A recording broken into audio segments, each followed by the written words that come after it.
صلی اللہ رسول اعوذ باللہ من الشیطان الرجیم بسم اللہ الرحمن الرحیم. آج کافی سوالات ہیں اور میرے خیال میں یہ آج کا دن تو انہیں سوالوں ہی میں گزر جائے گا. ایک سوال ایک صاحب نے کیا ہے کہ ایک موقع پر آپ نے کہا تھا کہ مرشد سے پیار کیے جاؤ، ساری منزلیں خود ہی طے ہو جائیں گی. یہ کون سی منزلیں ہیں، روحانی، دنیاوی یا مرنے کے بعد کی؟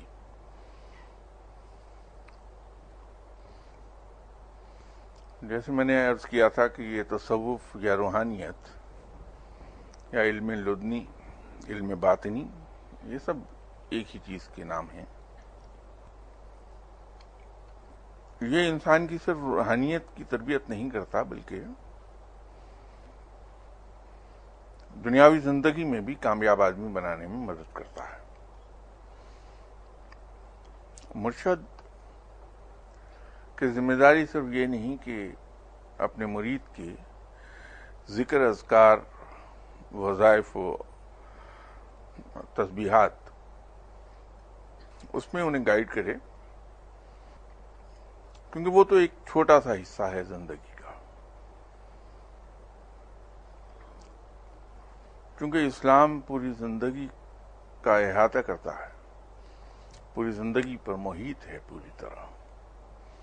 اس لیے اسلام کے بارے میں یہ کہا جاتا ہے کہ انسان پورے کا پورا اسلام میں داخل ہو جائے. تو جب مرشد کی ذمہ داری یہ ہے کہ اپنے مرید کی تربیت حت الوسع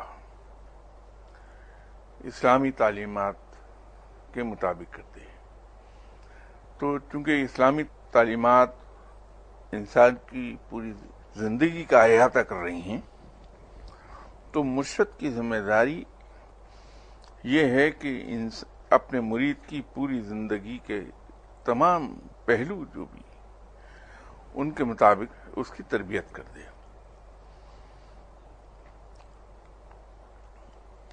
مرشد اپنے مرید کی ٹریننگ کرتا ہے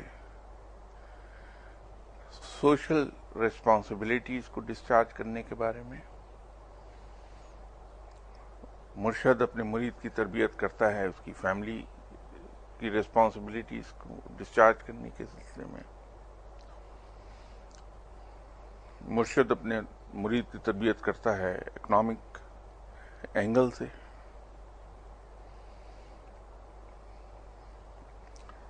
غرض سے ہر طریقے سے اپنے مرید کی تربیت کر دے گا. اس کے مینرز، اس کے ایٹیکیٹس، اس کے بیہیویئر، اس کے ایٹیٹیوڈس، ان سب کی وہ تربیت کرتا ہے.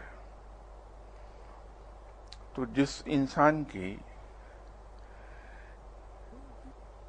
زندگی کے اندر اتنا بڑا انقلاب آئے کہ اس کے ایٹیٹیوڈس ٹورڈز لائف پازیٹیو ہو جائیں اور اللہ کی قائم کردہ حدود کے مطابق ہو جائے، انسان ویل مینرڈ ہو، ویل ایجوکیٹڈ ہو، مجسم علم ہو جائے،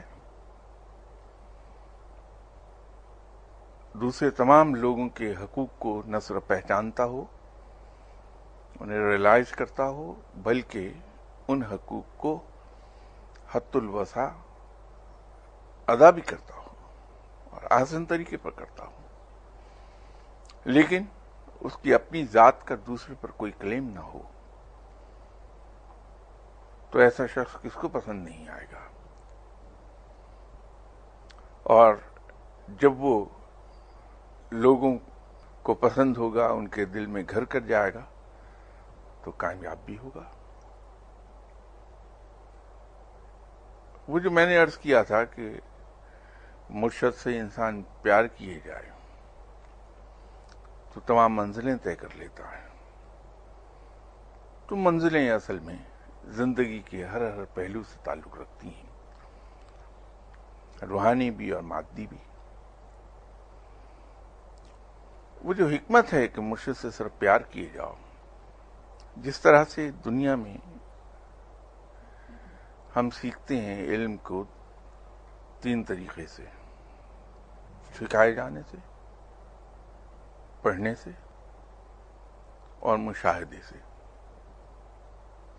اسی طرح روحانیت کے اندر مرشد اپنے مرید تک علم بطور خاص لیکچرز کے ذریعے نہیں پہنچاتا، وہ اپنے مرید کو بٹھا کر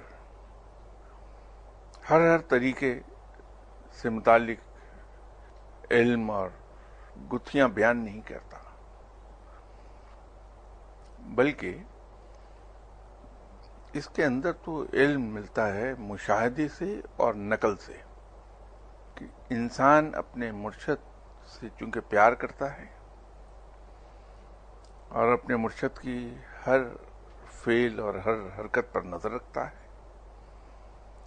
یہ فطری عمل ہے کہ انسان جس سے پیار کرتا ہے اسے آئیڈیلائز کر لیتا ہے،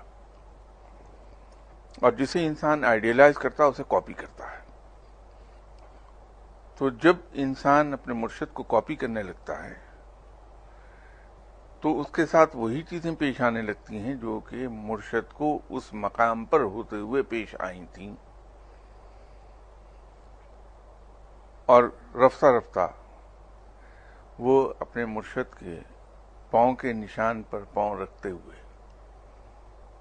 آگے بڑھتا جاتا ہے، جس کو ہم کہتے ہیں کہ وہ اپنے مرشد کے فٹ پرنٹس کو فالو کرتا ہے، تو لامحالہ وہیں جا پہنچتا ہے جہاں مرشد کھڑا ہوتا ہے۔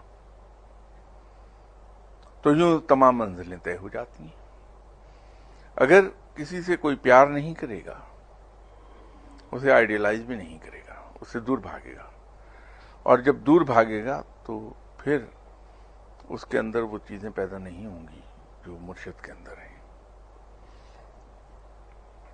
یوں کہا جاتا ہے کہ مرید اگر کچھ بھی نہ کرے، صرف اپنے مرشد سے پیار کرتا جائے تو منزلیں طے کر لیتا ہے، کیونکہ اس آدمی کے اندر مرشد کسی عبادات کی پابندی آئے گی، مرشد کی کسی پاکیزگی آئے گی، مرشد کی کسی پارسائی آئے گی، اور مرشد ہی کی طرح وہ مجاہدے کرے گا، چلے گاٹے گا، ریاضتیں کرے گا، مرشد ہی کی طرح وہ خلق خدا کے ساتھ نرم رویہ رکھے گا، مخلوق کی خدمت کرے گا، دوسروں کے کام آئے گا مرشد ہی کی طرح، تو سب کام وہ اپنے مرشد کی طرح کرے گا، تو لامحالہ اس کو بھی وہی نتیجہ حاصل ہوگا جو اس کے مرشد کو ہوا تھا۔ تو یوں وہ تمام منزلیں طے کر لیتا ہے۔ دوسرا سوال برمودا ٹرائی اینگل کی روحانی حقیقت کے بارے میں ہے۔ برمودا ٹرائی اینگل کی کوئی روحانی حقیقت نہیں ہے۔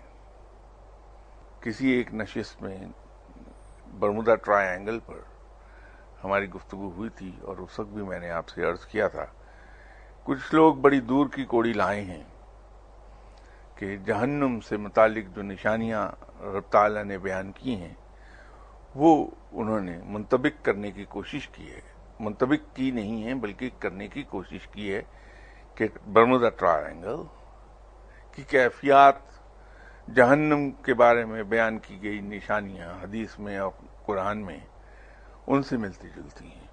تو خیال یہ ہے کہ شاید جس جہنم کا ذکر رب تعالیٰ نے کیا ہے وہ یہ برمودا ٹرائی اینگل ہی ہے۔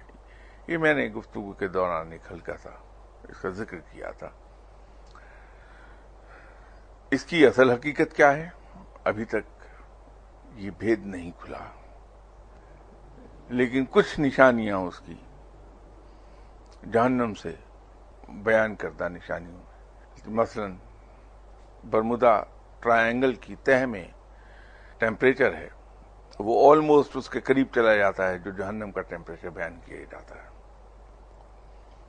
جہنم کے دھانے کے بارے میں ذکر ہے تو اس کا جو دھانا ہے سمندر کے نیچے وہ اس سے کافی ملتا جلتا ہے۔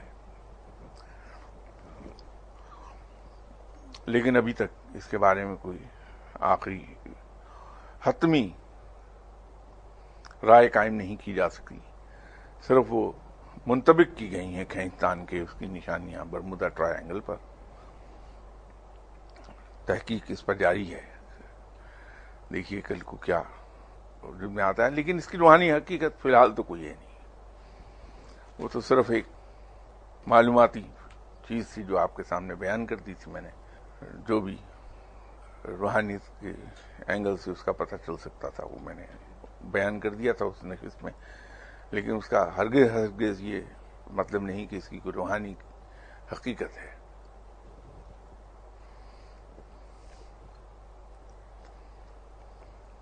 ایک اور سوال ہے کہ اکثر مشاہدے میں یہ بات آئی ہے کہ جب کوئی پیر صاحب کسی مرید کو بیعت کرتے ہیں تو وہ سبق پڑھنے کے لیے بتاتے ہیں، ساتھ ہی یہ تاکید کر دی جاتی ہے کہ یہ آپ نے کسی اور کو نہیں بتانا، صرف اپنے پیر بھائی سے شیئر کر سکتے ہیں.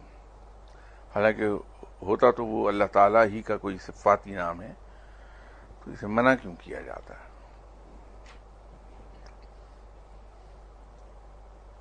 جب بھی کوئی مرشد اپنے مرید کو کوئی پڑھائی کسی بتاتے ہیں، وہ در حقیقت اس کی روح سے متعلق رکھنے والی چیزوں سے کے نتیجے میں وہ بتایا جاتا ہے.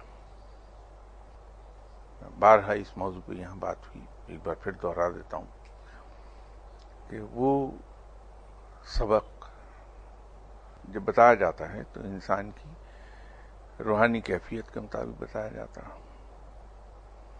انسان کے روح کا جو کنٹرولنگ ورڈ ہے اس کے مناسبت سے بتایا جاتا ہے. انسان کی روح کی خوشبو اور انسان کی روح کے رنگ کے مطابق اس کو بتایا جاتا ہے. یہ بالکل ایسا ہی ہے کہ کسی دروازے پر ڈیجیٹل لاک اگر لگا ہے تو اس کے کوڈ کا جو 5 ہندسے ہیں، 5 ڈیجٹ ہیں، ان میں سے 3 یا 4 آپ کو بتا دیے جائیں. کسی کو آپ بتا دیجیے. تھوڑی سی ایفرٹ کے بعد اگر انسان علم رکھتا ہے تو آخری ایک ڈیجٹ وہ خود ڈھونڈ لے گا کسی نہ کسی طریقے سے. تو پھر آپ کا گھر انسیف ہو جائے گا، کوئی بھی اس کے اندر گھس کے چوری کر سکتا ہے. تو اگر کسی کو یہ بتا دیا جائے کہ میں یہ پڑھتا ہوں، وہ آدمی اگر تھوڑا سا علم رکھتا ہے تو وہ خود بخود اسے فردر اسٹڈی کر لے گا اور وہ اس تہہ تک پہنچ جائے گا. تو پھر انسان کے روحانی معاملات اس پر واہ ہو جائیں گے اور اس کے لیے آسان ہو جائے گا آپ کے علم کو غائب کرنا، آپ کے پڑھائی میں کوئی خلل واقع کرنا. اس کے ہاتھ وہ فریکوینسی آ گئی جس پر آپ ریسیو کر رہے ہیں میسیجز اور ٹیلی کاسٹ کر رہے ہیں، وہ انہیں جیم کر دے گا، اس کے ساتھ پلے اراؤنڈ کر لے گا جیسے چاہے گا. تو یوں منع کیا جاتا ہے کہ کسی اور سے اس کا ذکر مت کیجیے تاکہ آپ کے روحانی معاملات اس پر کھل نہ جائیں کسی طریقے سے. اور اس کے علاوہ اس کی کوئی حقیقت نہیں ہوتی روکنے کی.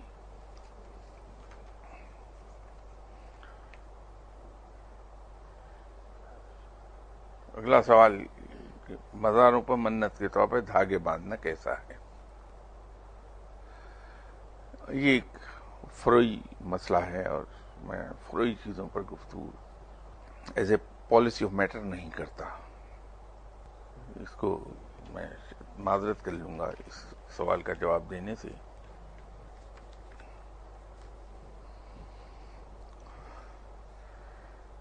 مسلمانوں میں ایک مکتبہ فکر کے حضرات یہ کہتے ہیں کہ اگر آپ کسی مشکل میں ہیں تو خود اللہ تعالیٰ سے دعا مانگیں، کبھی کسی کو دعا کے لیے نہ کہیے. جبکہ ہم اپنے بزرگوں کو جیسے نانی ہیں، دادی ہیں، ان کو کہہ دیتے ہیں کہ میرے لیے دعا کیجیے. اس مکتبہ فکر کے لوگ یہ کہتے ہیں کہ یہ نہیں کہنا چاہیے، خود دعا مانگیے. یہ ماجرا کیا ہے؟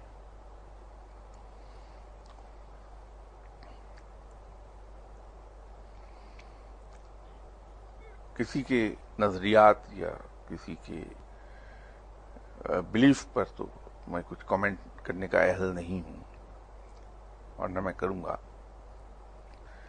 لیکن کسی دوسرے کو دعا کے لیے کہنے کے سلسلے میں گزارش یہ ہے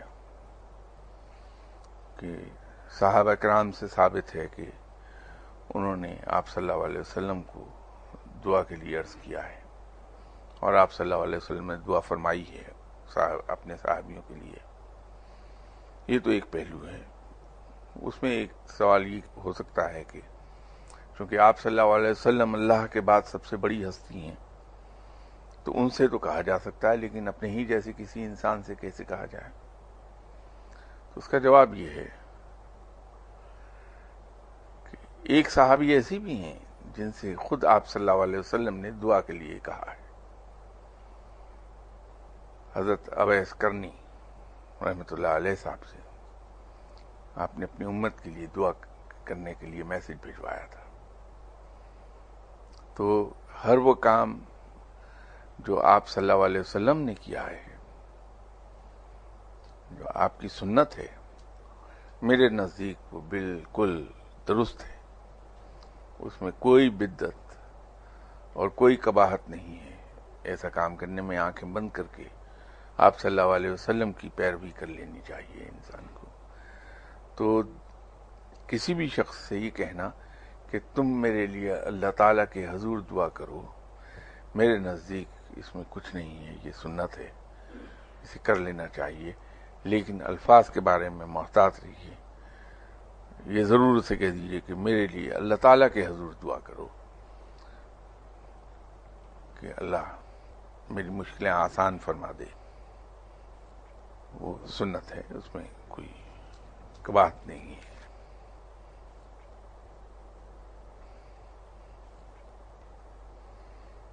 Is numerology permissible or prohibited in Islam؟ علم الاعداد کی بات ہے۔ اللہ تعالیٰ کے احکامات اس سلسلے میں بڑے واضح ہیں۔ وہ لوگ جو مستقبل کے بارے میں پیش گوئیاں کرتے ہیں، مستقبل کی باتیں آپ کو بتاتے ہیں، وہاں جانا منع ہے، ان کے پاس مت جائیے۔ علم الاعداد اگر مستقبل کی پیش گوئیوں، مستقبل کا احوال بتانے کے لیے استعمال ہو رہا ہے اور آپ بھی اسی نیت سے جا رہے ہیں تو غلط ہے، اسے استعمال نہیں کرنا چاہیے نمرالوجی کو۔ اگر اسے بحیثیت علم کے آپ دیکھ رہے ہیں اور اس سے اس قسم کا کوئی کام نہیں لیتے تو علم کی حد تک تو اسے دیکھ لینا مناسب ہے، لیکن اللہ تعالی نے مستقبل کی پیش گوئیاں اور مستقبل کا حال بتانے والوں کے پاس جانے سے منع فرمایا ہے۔ ہمیں وہ کام نہیں کرنا چاہیے۔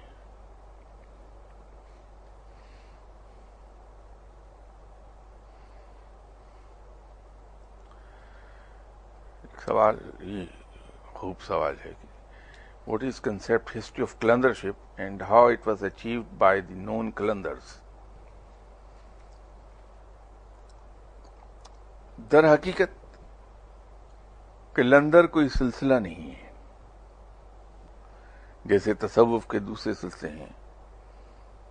افریقہ اور عرب ممالک میں شاذلیہ سلسلہ بہت زیادہ رائج ہے۔ بر صغیر میں 4 مشہور سلسلے ہیں: قادریہ، سہروردیہ، نقشبندیہ اور چشتیہ۔ اس طرح کا یہ کوئی تصوف سے متعلق کوئی سلسلہ نہیں ہے۔ یہ سلسلہ کسی بھی فقیر کے ایک سرٹن وے آف لائف کو ڈپکٹ کرتا ہے۔ میں پھر دوہرا دیتا ہوں جملہ کہ کسی بھی فقیر کے ایک certain type of way of life کو ڈپکٹ کرتا ہے۔ یہ فقیر بھی مختلف وے آف لائف سے زندگی گزارتے ہیں، اور اس سلسلے کی ابتدا حضرت علی کرم اللہ وجہہ کی حیات طیبہ سے ہوئی ہے، اور حضرت علی کرم اللہ وجہہ ہی قلندر اعظم ہیں. جب انسان ایسے مقام پر جا پہنچتا ہے جہاں کسی دکھ یا کسی تکلیف پر وہ رنجیدہ نہیں ہوتا، دکھی نہیں ہوتا، اسے بھی بڑی ہنسی خوشی لیتا ہے. کسی اچیومنٹ پر، کسی چیز کے حاصل ہونے پر خوش نہیں ہوتا، اور کسی دنیاوی چیز سے قطعی طور پر محبت نہیں پالتا، تو وہ قلندرانہ رنگ اختیار کرتا ہے. جو کوئی اس زندگی کو پوری طرح پا گیا، اس وے آف لائف کو پوری طرح اس نے اپنا لیا، تو وہ قلندر کہلائے گا. لیکن یہ انتہائی دشوار ہے. دنیا کی محبت دل سے نکل جانے کے باوجود کچھ چیزوں کی محبت باقی رہ جاتی ہے، یا کہیں نہ کہیں کسی نہ کسی رنگ میں دنیاوی چیزوں سے محبت کا کوئی شائبہ باقی رہ جاتا ہے. ہر فقیر کے دل میں ہوتا ہے تھوڑا بہت، اور کچھ نہیں تو جسم پر پہنے ہوئے آخری کپڑے کو بھی کسی کو تحفتاً دیتے ہوئے دل میں خیال آ جائے گا کہ میں دے رہا ہوں، خود کیا پہنوں گا. یہ خیال آ جانا بھی قلندرانہ وے آف لائف کے خلاف ہے. انسان ان چیزوں سے بہت اوپر چلا جاتا ہے. وہ آرام سے جسم کی قمیض اکلوتی اپنی اتار کر دوسرے شخص کو تحفے میں دے دے گا کہ لو بھائی یہ لے جاؤ، اور نہ تو کہیں دل میں یہ خیال ہوگا، نہ کہیں at the back of his mind یہ چیز کہیں کلک کر رہی ہوگی یا کہیں سر اٹھا رہی ہوگی کہ صاحب میرا جسم کا اوپری حصہ برہنہ ہو گیا، کوئی آ گیا تو کیا ہوگا. وہاں ایک ایمان یہ ہے کہ میری تمام ذمہ داری میرے رب کے ذمہ ہے. اس کو معلوم ہے کہ میرا جسم کا اوپری حصہ برہنہ ہو گیا، اور میری حیا اسے گوارا نہیں کرتی کہ میں کسی کے سامنے اس حال میں چلا جاؤں، تو میرا رب ضرور دے گا. تو یہ قلندرانہ رنگ ہے. اس رنگ میں رنگے جاتے ہیں لوگ. بہت سے فقیر ملیں گے اس رنگ میں رنگے ہوئے، لیکن اسے 100% اچیو نہیں کر پاتے. کہیں نہ کہیں کچھ نہ کچھ باقی رہ جاتا ہے. تو یہ تین ہی حضرات تھے جو اب تک نون ہیں اس سلسلے میں کہ وہ اس مقام کو 100% پہنچ پائے. جناب حضرت بی بی رابعہ بصری، جناب حضرت شرف الدین بو علی قلندر صاحب، اور جناب شہباز لال قلندر. یہی اس مقام کو پہنچ پائے. اس لیے جب ہم بی بی رابعہ بصری صاحبہ کی زندگی کو دیکھتے ہیں تو ایک عجیب رنگ نظر آتا ہے. چور جو گھر میں چوری کرنے آیا تھا تو بی بی صاحبہ نے سلام پھیر کے وہ خالی ہاتھ جاتے دیکھا تو اسے کہا کہ بھائی بہن کے گھر سے خالی نہیں جاتے، یہ وضو کا لوٹا لیتے جاؤ تم. یہ تھا قلندرانہ رنگ. اس مقام کو پہنچنا دشوار ہے، بہت دشوار ہے. اکلوتا جوان بیٹا انتقال کر جائے، اس کی موت کی خبر آئے تو 2 نفل نماز پڑھ کے وہ بیٹے کی لاش اٹھانے جاتے ہیں. قلندر ہیں.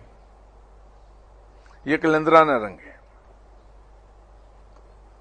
اس سلسلے کی ابتدا حضرت علی کرم اللہ وجہہ کی ذات مبارک سے ہوئی ہے، اور جناب حضرت علی کرم اللہ وجہہ ہی قلندر اعظم ہیں۔ کسی صاحب نے پوچھا ہے کہ کیا فقیر کے در سے سوال نہ کرنے والا طالب خالی ہاتھ لوٹا دیا جاتا ہے؟ پہلی بات تو یہ ہے کہ فقیر کے در پر حاجت روائی کے لیے جانے والا بندہ تو ویسے ہی شرک میں مبتلا ہو گیا کہ کسی غیر اللہ کو یہ سمجھ لینا کہ وہ حاجت روائی کر سکتا ہے، یہ شرک ہے۔ کسی مسلمان کا ہاتھ دست سوال کبھی کسی غیر اللہ کے سامنے دراز نہیں ہوتا۔ حاجت روا صرف اور صرف رب کریم ہے، اس کے علاوہ کوئی نہیں۔ فقیر کی کیا مجال ہے کہ یہ سوچ بھی لے کہ وہ کسی کی حاجت روائی کر سکتا ہے؟ بہت عاجز اور حقیر بندہ ہے فقیر رب کا۔ یہ صرف رب کو سزاوار ہے کہ وہ اپنے بندوں کی حاجت روائی کرے، ان کے سوال پورے کر دے، ان کی دعائیں سن لے، ان کی دعائیں پوری کر دے، ان بندوں کی دعائیں قبول کر لے۔ صرف اور صرف یہ رب کو سزاوار ہے فقیر۔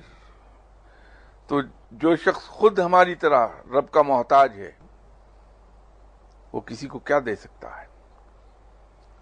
تو اس لیے میرے خیال میں فقیر کے در پر سوال کرنے کے لیے جانے والا تو ویسے ہی شرک کر رہا ہے، یہ شرک ہے۔ فقیر کے پاس جائیے اس لیے کہ وہ اللہ کا نیک بندہ ہے، اس سے ضرور ملیے، اس سے اللہ کے حضور دعا بھی کروائیے اگر اپنے لیے کرانا چاہتے ہیں آپ۔ لیکن یہ مت سمجھیے کہ وہ آپ کی کوئی مدد کر سکتا ہے یا کوئی آپ کی حاجت روائی کر سکتا ہے، آپ کا کوئی سوال پورا کر سکتا ہے، یہ مت سمجھیے، یہ شرک ہے۔ وہ بھی ہماری طرح کا محتاج اور حقیر بندہ ہے رب کا،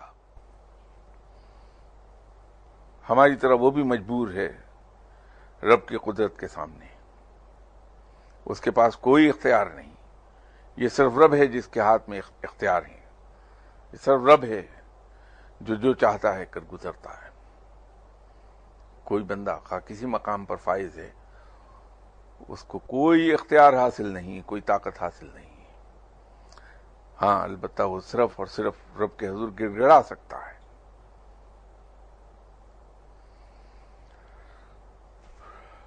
انہی صاحب نے وہ کہنا شاید یہ چاہ رہے ہیں کہ صاحب طلب مرید کیسے جان سکتا ہے کہ اس کے مرشد صاحب استعداد ہیں یا نہیں؟ ایسے میں وہ اپنی طلب کا کاسہ بھرنے کے لیے کیا کرے؟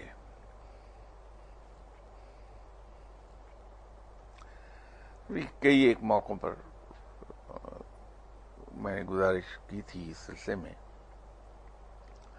پہلی بات تو یہ ہے کہ بیعت کے لیے یہ ضروری ہے کہ انسان صرف اس شخص کے ہاتھ پر بیعت کرے جہاں اس کا دل مطمئن ہو اور اندر سے یہ آواز اٹھے کہ مجھے ان صاحب کے ہاتھ پر بیعت کر لینی چاہیے۔ وہاں دل کی آواز سنیے۔ دوسرا یہ ہے کہ کسی بھی شخص کو پرکھنے کے لیے دو چیزیں ہیں۔ ایک تو سائنس کی زبان میں لٹمس ٹیسٹ ہے، اس کا فوری نتیجہ آپ کو مل جائے گا لمحوں میں۔ لٹمس ٹیسٹ یہ ہے کہ جس فقیر کے پاس آپ گئے ہیں تو اس آدمی سے مل کر آپ کو روحانی خوشی حاصل ہونی چاہیے، ایک عجیب سی سرشاری آپ کو محسوس ہوگی، سرخوشی کا احساس ہوگا۔ اور دوسری چیز جو آپ کو اس سے محسوس ہوگی وہ کشش ہے کہ آپ کا دل چاہے گا کہ میں اس شخص کے پاس دوبارہ بھی جاؤں، اس سے ملوں، ایک کشش پیدا ہوگی آپ کے دل میں اس کے لیے۔ یہ دونوں چیزیں یہ مت سمجھیے کہ اس فقیر کی خوبی ہیں، نہیں، بلکہ یہ اس کلام کا اثر ہے، رب تعالیٰ کے کلام کا، جس کو وہ ورد کرتا ہے، جس کا وہ ذکر کرتا ہے۔ یہ رب تعالیٰ کا کلام ہے جس سے دلوں کو سکون حاصل ہوتا ہے۔ اور رب تعالیٰ کے کلام میں یاد رکھیے کشش بہت ہے۔ جو شخص بھی رب تعالیٰ کے کلام کا ورد رکھتا ہے، اس کے جسم سے اور خاص طور پہ اس کے ماتھے کے درمیانی حصے سے، جسے ہندو میتھالوجی میں تھرڈ آئی کہا جاتا ہے، اس ایریا سے وائبریشنز نکلتی ہیں۔ ان وائبریشنز کے میگنیٹک فیلڈ کے اندر جو شخص آ جائے، اسے وہ سرخوشی اور سرشاری کا احساس ہوگا، اور اسے کشش محسوس ہوگی اس آدمی کے بارے میں جہاں وہ گیا تھا کہ میں اس کے پاس بار بار جاؤں۔ یہ اس کلام کا اعجاز ہے جس کا وہ ورد کر رہا ہے۔ دوسرا لانگ ٹرم ٹیسٹ ہے۔ ہم نے اپنی زندگی میں دیکھا ہوگا کہ جس شخص نے ہمیں نصیحت کی، ایک تو ہم نے کبھی نصیحت پر عمل نہیں کیا، ہم دل میں چڑھ گئے، اور دوسرا ہم اس آدمی سے دور بھاگنے لگے جو ہمیں نصیحتیں کرتا ہے۔ یہ یاد رکھیے کہ فقیر بہت اچھا سائیکالوجسٹ ہوتا ہے، وہ ہیومن سائیکالوجی کو سمجھتا ہے۔ یہ اس کے اندر چیزیں خود بخود پیدا ہوتی ہیں اس کلام الہی کے نتیجے میں جس کا وہ ذکر کر رہا ہوتا ہے، اس علم لدنی کے نتیجے میں جو اسے پروردگار عطا فرماتا ہے۔ فقیر کسی کو نصیحت نہیں کرتا، بلکہ اپنی ذات کو ایسی مقام پر لے جاتا ہے جہاں وہ دوسروں کے لیے مثال بن جائے۔ تھرو پرسنل ایگزامپل وہ آپ کو انفلوئنس کرے گا۔ بغیر اس کے نصیحت کیے اس کے پاس جانے والا خلاف اسلام چیزوں کو رفتہ رفتہ چھوڑتا چلا جاتا ہے اور عبادات کا پابند ہونے لگتا ہے۔ لیکن یہ رفتہ رفتہ ہوتا ہے، اس میں وقت لگتا ہے، اسی لیے میں نے کہا کہ لمبے عرصے کا ٹیسٹ ہے دوسرا۔ تو جہاں سے یہ دو چیزیں آپ کو محسوس ہو رہی ہوں، دو چیزیں حاصل ہو رہی ہوں، سمجھ لیجئے کہ وہ صاحب علم ہے، وہ فقیر ہے، یہ ایک اس کی پہچان ہے۔ تو ایسے شخص کو صاحب استعداد سمجھ لیجئے، کم از کم علم کی حد تک تو وہ صاحب استعداد ہے، اگر اختیارات میں نہ صحیح تو وہاں سے آپ کو علم ضرور حاصل ہو جائے گا، سیکھ پائیں گے آپ۔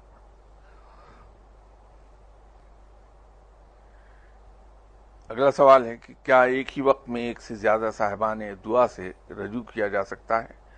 اس میں بے ادبی یا ناپسندیدگی کا پہلو تو نہیں؟ دعا کے لیے تو آپ سب کو کہتے رہیے۔ اب یہ دعا کے لیے کہنے والوں کی ہمت اور ظرف کی بات ہے کہ وہ کس دعا کے لیے کہہ رہے ہیں دوسروں سے۔ مجھے موقع ملا کئی بار کئی صاحب علم حضرات کے پاس جانے کا، تو اٹھتے ہوئے انہوں نے ازراہ اخلاق، ازراہ مروت مجھ سے پوچھا کہ صاحب ہمارے لیے کوئی خدمت، کوئی ہمارے لیے حکم۔ تو میں نے دھاڑ سے ان سے کہا کہ صاحب دعا کر دیجئے۔ کس چیز کی؟ اب یہاں آ کے میری ہمت اور میرا ظرف میرے آڑے آیا، تو میری زبان سے بے ساختہ نکلتا رہا کہ دعا کر دیجئے، اللہ 2-4 لاکھ روپیہ دے دے مجھے۔ اس سے زیادہ میں کہہ ہی نہیں سکا۔ لیکن ایسے صاحبان کو بھی میں جانتا ہوں جن کو کوئی فقیر کہے کہ میں دعا کر دیتا ہوں کہ تمہیں بادشاہت مل جائے اس ملک کی، تو انہوں نے فوراً کہہ دیا کہ میں اسے کیا کروں گا، میری ٹھوکروں پر پڑی ہے بادشاہت۔ تو دعا یہ کیجئے کہ رب مجھے دوست بنا لے اور وہ میرا دوست ہو جائے، کہہ کے چلے آئے۔ تو میں سارے راستے ان کے کان کھاتا آیا کہ دوستی لے کے کیا کرو گے میاں تم؟ رب کا دوست تو چیتھڑوں میں پھرتا، فاقے کرتا، لاٹری کا نمبر لے لیا ہوتا، اس سے گھوڑے ریس کے گھوڑے کے نمبر لے لیے ہوتے، وہ مان کے ہی نہیں دے رہا میری بات۔ تو یہ دعا کرانے والے کے اپنی ظرف اور ہمت کی بات ہے کہ کیسی دعا کے لیے کہتا ہے۔ تو ضرور جائیے، لیکن اگر آپ بیعت کر لیں تو پھر ہم پر قانون لاگو ہو جائے گا روحانیت کے سلسلے کا، اور وہ قانون یہ ہے کہ ہم پہ پابندی ہو جائے گی کہ ہم دعا کے لیے سوائے اپنے مرشد کے کسی کو نہ کہیں۔ ہم جائیں سبھی صاحبان علم کے پاس، ان کی عزت بھی کریں، ان کی خدمت بھی کریں جو ہم میں سکت ہے، جس طریقے سے ہم ان کی خدمت کر سکتے ہیں۔ لیکن دعا کے لیے جب کہنا ہو تو خود اپنے مرشد سے جا کے کہیں، پھر دوسروں سے نہ کہیں، وہاں پھر وہ قانون لاگو ہو جاتا ہے۔ اور جب تک آپ آزاد ہیں، بیعت نہیں کی، اس وقت تک جس سے جی چاہے کہتے رہیے۔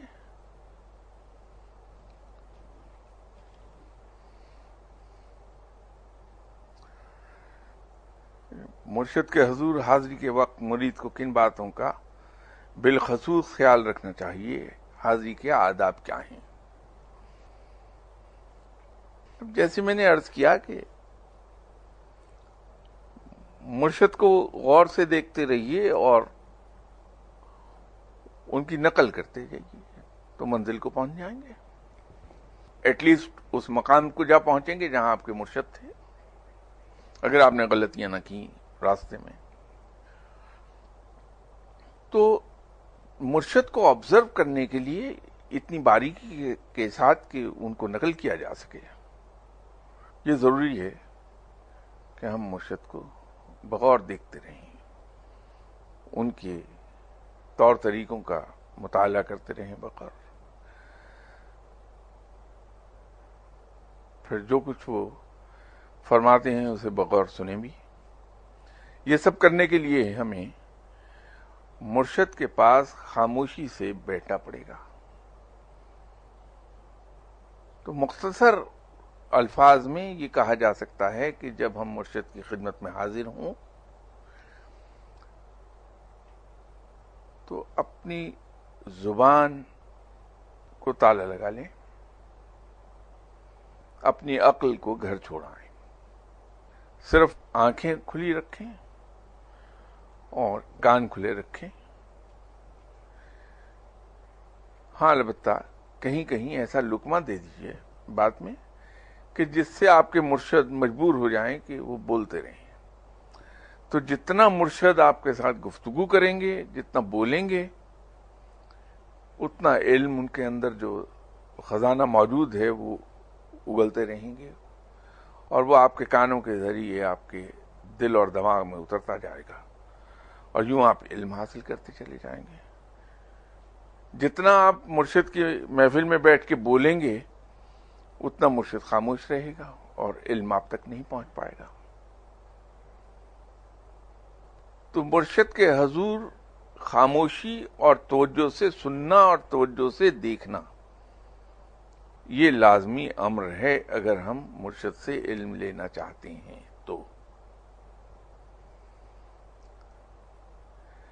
دوسری چیز ادب ہے۔ اگر ہم خود اپنے آپ کو دیکھیں، ہمارے گھر پر آنے والے یا ہم جہاں مہمان گئے ہیں وہاں پر ہمیں ملنے والے بچے یا صاحبان جو مؤدب ہیں، ہماری عزت کرتے ہیں اور ویل مینرڈ ہیں، ویل ایٹیکیٹڈ ہیں، ہمیں وہی آدمی پسند آتا ہے۔ زیادہ جو بولے یا اوچھی حرکتیں کرے، ہم اسے پسند نہیں کرتے۔ مرشد بھی انسان ہے، تو جب آپ مرشد کی خدمت میں حاضر ہوں تو وہاں ادب اور آداب دونوں چیزوں کا خیال رکھیے. تو اگر ہم صرف یہ 2 کام کر گئے کہ مرشد کے یہاں حاضر ہوتے وقت ادب اور آداب دونوں کا خیال رکھا ہم نے، اور مرشد کی خدمت میں جب تک حاضر رہے خاموش رہے، اپنی آنکھوں اور کانوں کا استعمال خوب کیا، اتنا ہی ہم پھل پالیں گے.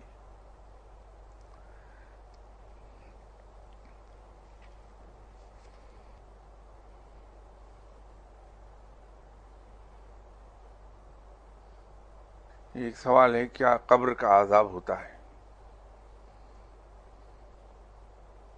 سب یہ قبر کا عذاب، میں پھر گزارش کروں گا کہ جو چیزیں قرآن میں واضح طور پہ بیان کی گئی ہیں ان پر کوئی اظہار خیال کیسے کوئی کر سکتا ہے؟ وہ اللہ کا فرمان ہے، برحق ہے، اس میں سوئی برابر کوئی نہ شک ہو سکتا ہے نہ فرق آ سکتا. تو جب رب نے فرما دیا تو اس میں کسی کے وضاحت کی ضرورت ہے نہیں. قبر کا عذاب ہوتا ہے یا نہیں، اس میں شک کیوں ہے؟ جب ہمارے رب نے یہ فرما دیا کہ قبر کا عذاب ہے اور اس سے پناہ مانگی گئی ہے، تو پھر اس پہ کیا سوال ہے؟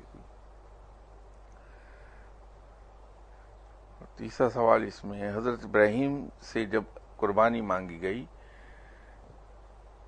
تو حضرت اسماعیل علیہ السلام کی بجائے دمبے سے بدل دی گئی، یہ رعایت دے دی گئی. اور جب حضرت امام حسین کی باری آئی تو قربانی کیوں لی گئی؟ وہاں بھی تو رعایت ہو سکتی تھی. اس میں تھوڑا سا ایک فرق ہے. حضرت ابراہیم علیہ السلام سے قربانی مانگی گئی تھی اور حضرت ابراہیم علیہ السلام حکم کے تحت وہ قربانی کر رہے تھے. سے کہا گیا تھا کہ اپنے بیٹے کو قربان کر دو.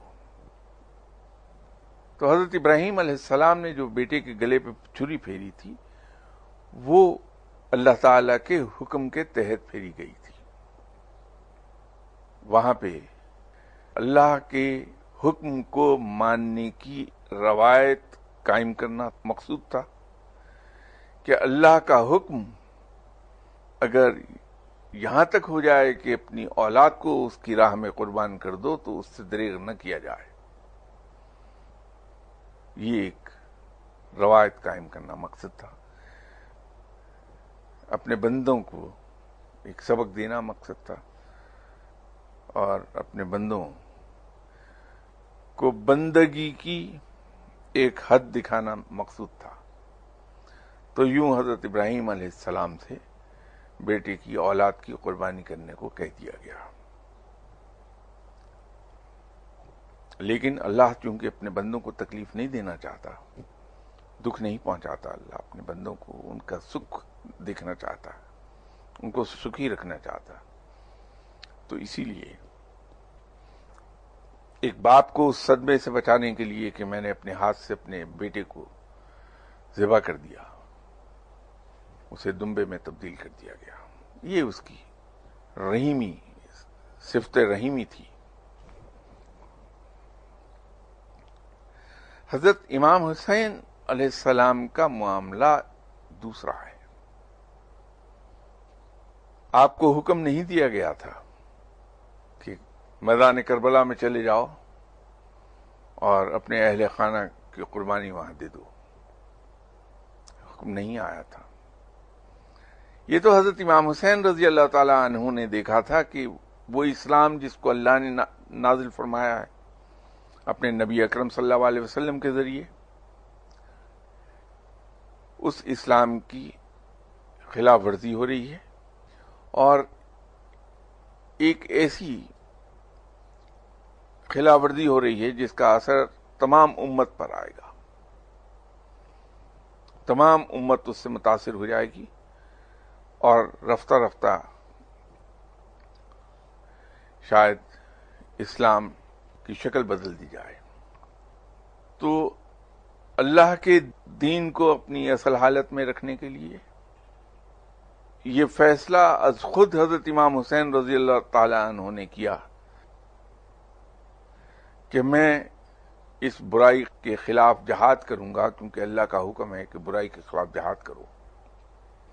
یہ فیصلہ خود حضرت امام حسین رضی اللہ تعالی عنہ نے اپنی ایٹ ہز فری ول کیا تھا. تو اسلام کی سربلندی کی خاطر حضرت امام حسین رضی اللہ تعالی عنہ نے نہ صرف اپنی جان قربان کر دی بلکہ اپنے اہل خانہ کو بھی اللہ کی راہ میں قربان کر دیا، صرف اس دین کو صحیح حالت میں رکھنے کی خاطر. تو ان دونوں میں یہ فرق ہے. وہ حسب حکم قربانی تھی، یہ حسب مرضی، اپنی مرضی سے تھی، اٹ از فری ول. یہ دونوں میں فرق ہے.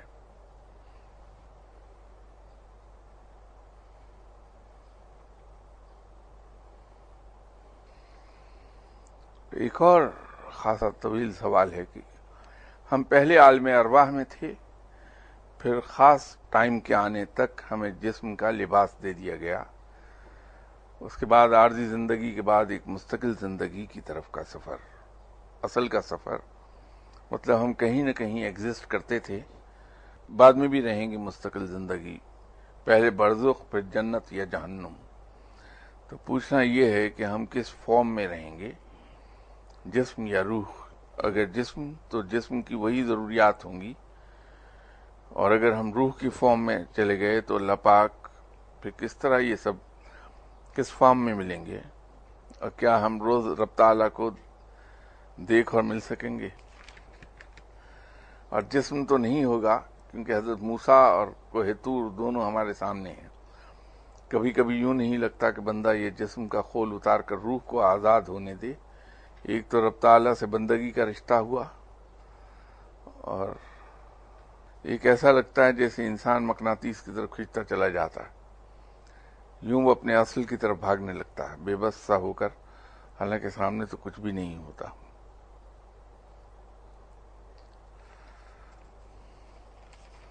میں اس سوال کو سمجھ نہیں سکا کہ در حقیقت یہ اتنا سا ایک حصہ جو سمجھ میں آتا ہے کہ ہم کس فارم میں رہیں گے. جن دنوں یہاں اس موضوع پر گفتگو ہو رہی تھی کہ تخلیق روح انسانی، تو اس وقت میں نے گزارش کی تھی کہ روح عالم بالا میں ہے. جب اس سے متعلق جسم زمین پر وجود میں آنے لگتا ہے، اس کی تمام سٹیجز میں نے پچھلے ہی دنوں میں نے عرض کی تھی آپ کی خدمت میں. تو اس روح کو زمین پر بھیج دیا جاتا ہے اور اس جسم میں اسے داخل کر دیا جاتا ہے. یہ کافی تفصیل سے ہماری گفتگو ہوئی تھی. مرنے کے بعد یہی روح اس جسم سے آزاد ہو جاتی ہے اور عالم برزخ میں چلی جاتی ہے. سورہ یاسین میں بھی ہے کہ ہم اپنی اپنی آرام گاہوں سے اٹھائے جائیں گے، قبروں سے اٹھائے جائیں گے، اور وہ بحالت جسم کہا گیا ہے. اس سے مراد بحالت جسم ہے. جو پروردگار اس چیز پر قادر ہے کہ ہمیں یہ جسم عطا فرما دے اور اس جسم سے متعلقہ روح ہمارے جسم میں داخل کر دے. دنیا میں جب ہم آئیں تو اس حالت میں آئیں کہ ہمارے جسم پر کپڑے کا ایک چیتھڑا بھی نہ ہو، اور ہم اپنے جسم سے ایک مکھی اڑانے پر بھی قادر نہ ہوں. تو اپنی قدرت کے صدقے ہمیں پالے اور پال کر اس حال کو پہنچا دے کہ ہم یہ سمجھنے لگیں کہ ہم اپنی ٹھوکر سے پہاڑ کو بھی الٹ دیں گے، اور رفتہ رفتہ وہ پھر ہمیں اس کیفیت میں لے جائے کہ جہاں ہم بغیر لاٹھی کے سہارے کے چل بھی نہ سکیں. تو اسی طرح وہ ہمیں قبروں سے کھڑا کرنے پر بھی قادر ہے، اور اس کے بعد ہمیں جس حال میں وہ رکھے، تو وہاں ہمیں ان جسمانی ضروریات سے آزاد کر دے جن جسمانی ضروریات کے آج ہم غلام ہیں، اس پر بھی قادر ہے۔ یہ جسم اور یہ ضروریات ہماری، میں یہ جملہ اس ترتیب میں یوں کہہ رہا ہوں کہ زمین کا وجود پہلے تھا، انسان زمین پر بعد میں اتارا گیا، کہ ہمارے جسم کی ضروریات اس زمین کے وسائل کے مطابق بنائے، تو وہ اس پر بھی قادر ہے کہ ہمارے جسم کی ضروریات جنت یا جہنم کے ماحول کے مطابق بنا دے، یقیناً قادر ہے اور ایسے ہی کرے گا۔ اس لیے ہمیں فکر مند نہیں ہونا چاہیے کہ وہاں ہماری جسمانی ضروریات کا کیا بنے گا۔ رب تعالیٰ یقیناً ہر چیز پر قادر ہے۔